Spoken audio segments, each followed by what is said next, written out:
Yeah, and the other thing that probably doesn't warrant as much discussion, because if you get the first 2 points related to volume and intensity, this is fairly clear, but that's training frequency.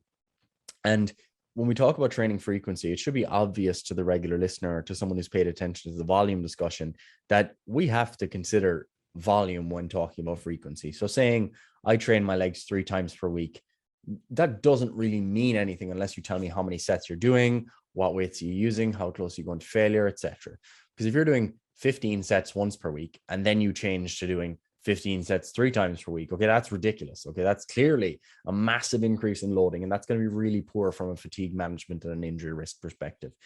But if you're doing 15 sets and now you do 5 sets 3 times per week, I can get on board with that, because what you're doing is you're spreading the overall training dose across the week. There's going to be less fatigue per session, but there might be a little bit of residual fatigue from one session into the next. But because the overall unit of fatigue is lower, it's not going to have a massive impact.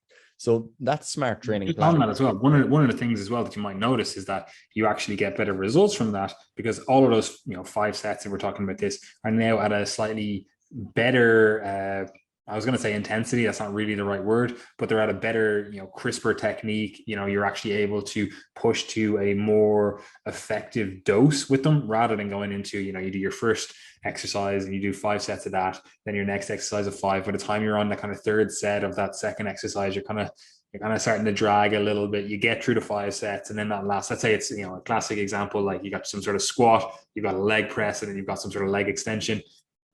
The squats, you're fatigued after them, but you hop on the leg press, it takes the loading off the low back. You're like, all right, my legs still have some juice left to give. You start pressing away. Again, you're to the third set of that leg press, and you're kind of like, oh, I really want to do another set. But you grind through, you get the 5 sets done. Then you get to that leg extension, and this is where, we talk about junk volume. Most people just kind of go through the motions on that. They're nowhere near, effective reps with this. Like, obviously they are close to it, but it's basically just kind of crap volume that you're just kind of going through the motion. There's no real control. They're not really pushing themselves. And that's because you're doing 15 sets in one session. Whereas, again, if you were to even just keep the exact same exercises and now spread it over 3 sessions, all of a sudden, every one of those sessions, you have a higher quality of work, because you do your 5 sets on the first day and you're like, cool, my squats went really fucking great. They always do. I feel in a great position. Then the next day you're like, okay, I'm actually going to push these leg presses that I've never actually, prioritized before. I've always prioritized squats before them, and I'm going to really push them to, a higher intensity. And then all of a sudden you're on your Friday session or whatever it is, your third session, you're like, I only have to do leg extensions on this. And then you get higher quality work from that. Now, the thing about that is you might look at that intuitively and go, right, that's actually going to be less fatiguing than doing 15 sets in one session. But also it can, especially initially, be a little bit more fatiguing, because now you're actually doing higher quality work. Because before, yeah, you were doing 15 sets on paper, but in reality, you were doing 8 good sets, and then the other sets were kind of junk. And that's kind of what we were talking about earlier on. Yes, sir. And I think that, as you say, higher frequencies can be used really well to enhance the training process. But I mean, you have to be careful with this too, because you can take this to the extreme where you're trying to train every muscle group 4 times a week or something like that. And you run into the same problems that we ran into previously, where you've got a crossover between the fatigue from your deadlifts to your squats to your rows, etc. So, just be reasonable with it. If you're used to training at a frequency of once per week, maybe go to twice per week and reduce the volume, just split it between the 2 sessions, see how it feels, and adjust from there. Okay. So frequency. I think for most people, 2 times per week is probably going to be the sweet spot. Go on. No, that's fine. I was going to agree, twice per week. What I'll do for some people is we might do like twice per week as our average frequency. And then for a muscle group of priority, we might add a bit of extra volume at the end of one of the sessions. So for example, someone might be doing full body, upper body, lower body type of program. So they're training 4 times per week. And let's say we want to focus on, shoulders. So they've got, shoulders in their full body A, they've got shoulders in their full body B, and then they've got shoulders in their upper body as well. but maybe in full body A and B, one of them is generally more chest focused, one of them is more back focused. So it's not like we're training every upper body muscle 3 times per week, but we might focus on getting those shoulders done 3 times per week. So there's a million different ways you can set up your program. It's not really the purpose of this podcast, but just note the role that plays within the fatigue management equation. Now, I guess the final thing that I kind of want to touch on for this episode of the podcast, at least, is the role then that I guess the specifics of the exercise play there. And this is something before we actually go on to that, we should actually just cover one thing about intensity, and this is arousal. Right? Yes, because that obviously plays a role, and that kind of does go into the other stuff, especially like the managing life stress stuff as well. Yeah, because if you have an erection and you're doing like chest supported row, like it's going to be. Is that what you mean? Is it? 100%. That's what I meant. You don't get the right blood flow. You're not getting any recovery. The nutrients, they're not going where they want to be. No, obviously with arousal, I mean, is like how hyped up are you getting for your actual training sessions? Like you see these people going into the gym and they're cracked out on like, 1.5 grams of caffeine and whatever other stuff is in their pre-workout.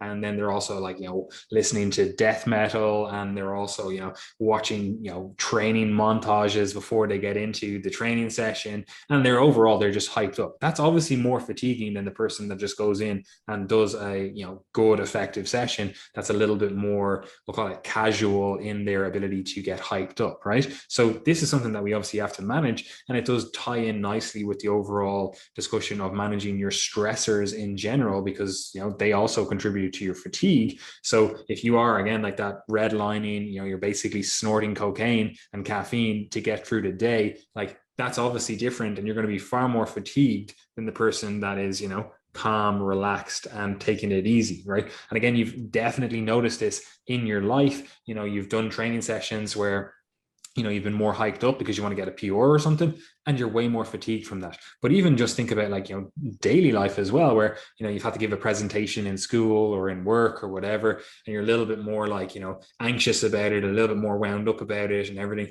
After that, like you're fucking wrecked. You've literally just, you fucking dumped all of that excitatory, like stimulation, and you're just kind of like, right, I'm ready for bed. And it's like, 12 in the middle of the day, So like, arousal is definitely something that we have to factor into this, and it does kind of go in with that intensity discussion, because like if you're doing like a 5 reps from failure set, like you're very unlikely to be like, right, let's get the fucking death metal on, let's get fucking as many fucking pre-workouts going. You're not going to get as hyped up for that versus someone that's going in and they're trying to hit a new 3-rep max, and it's on like a bench press and there's no one else in the gym to spot them in case they die. So like there's different levels of arousal going into this, and that is something that obviously has to be factored in. 100%. And I mean, like, this actually is something that I talk about with clients a lot, because it goes beyond the session itself. Like, it's not just how hyped are you within the session, but the classic example is like sporting events and presentations illustrate this well. But even if you just focus on the training program itself, what you'll often hear from bodybuilders is when they have a really tough leg day coming up, they're thinking about it for the whole day. They're anxious going into the session. You're driving to the gym, you're feeling anxious about it. The hour or two before, you're anxious about it. You have to watch the hype videos, as Patty said. Like, all of that is contributing to the fatigue that you're experiencing. It's also contributing to like anxiety beyond the session. And if you're doing that twice per week, that all starts to add up. So if you've got a training program, like, this is one of the things that it's not a direct fatigue management principle, but I'll give people exercises that they enjoy and they look forward to doing, because it means that the session is no longer as daunting because they're looking forward to doing something within the session. So all of these psychological factors are really, really important to consider when considering the overall fatigue experience.